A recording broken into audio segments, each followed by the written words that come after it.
সুপরিকল্পিতভাবে যদি কোনো কিছু শেষ করতে হয় তাহলে বাংলাদেশকে দেখে শেখো। যে বাংলাদেশের ক্রিকেট এতটা এগিয়ে চলেছিল, যাদের টেস্ট স্ট্যাটাস পর্যন্ত চলে এসেছিল, সেই বাংলাদেশ কিনা চাইছে যে ক্রিকেট বিশ্বকাপ থেকে টি-20 বিশ্বকাপ থেকে নিজেদের নাম তুলে নেবে। এরা মোটামুটি পরিকল্পনা করে এসছে যে ক্রিকেটটা শেষ করতে হবে দেশের। তা না হলে যে বাংলাদেশের ক্রিকেট দলকে অনলি ফর সাকিব আল হাসানের জন্য চিনত, সেই সাকিব আল হাসানকেই প্রথমেই ক্রিকেট থেকে সরিয়ে দিল, তাকে দেশেই আসতে দিচ্ছে না।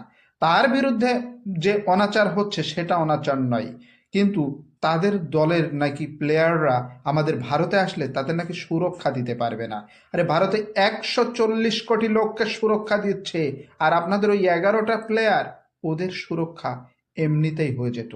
কিন্তু আপনারা সুপরিকল্পিতভাবে একেবারে ধাপে ধাপে এগিয়ে যাচ্ছেন বাংলাদেশ ক্রিকেটটা শেষ করার জন্য। তার জন্যই ক্রিকেট থেকে, এই বিশ্বকাপ ক্রিকেট থেকে নামটা তুলে নিতে চাইছেন। সেটা আপনাদের ব্যাপার, তুলে নিন। কিন্তু এই তুলে নেওয়ার পরেই মনে রাখবেন যে দক্ষিণ আফ্রিকাও একসময় আইসিসির থেকে ব্যান হয়েছিল। দীর্ঘ কয়েক দশক পরে তারপরে চান্স পেয়েছিল তারা। আবার ভারতের এক সময়ে ফুটবল বিশ্বকাপে চান্স পেয়েছিল। ফুটবল বিশ্বকাপে চান্স পেলেও ভারত খেলতে যায়নি বিভিন্ন কারণ দেখিয়ে। এখন ভারতের ফুটবলের অবস্থাটা বুঝতেই পারছেন। এতেও যদি আপনারা চোখের সামনেও শিক্ষা দেখেও শিক্ষা না নিতে শেখেন, তাহলে আপনাদের ক্রিকেট তো উচ্ছন্নে যাবেই। ক্রিকেট আর থাকবে কোথায় আপনাদের? বাংলাদেশ ক্রিকেট যে শেষের পথে, সেটা কিন্তু পাকিস্তান সেটা বুঝিয়ে দিয়েছে।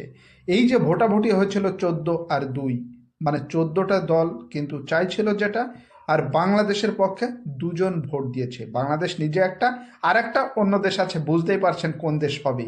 এরা দুইজন ভাই ভাই হয়ে ভোট দিয়েছে। মানে বোঝাতে চাইছে যে আমাদের ক্রিকেট তো শেষ হয়ে গেছেই, এখন বাংলাদেশকেও টেনে যদি নিচে নামানো যায় সেই চেষ্টাটাই চালিয়েছে তারা। আর তার জন্যই তারা বাংলাদেশের পক্ষে ভোট দিয়েছে, যাতে অন্য জায়গায় তাদের খেলাটা নিয়ে যাওয়া যায়।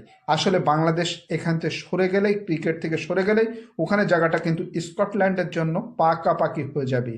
আর পারফরমেন্স অনুযায়ী কিন্তু তখন সিস্টেমে যা আসবে, তাতে দেখা যাবে যে বাংলাদেশ অতি সত্বর আইসিসি থেকে ব্যান হতে চলেছে।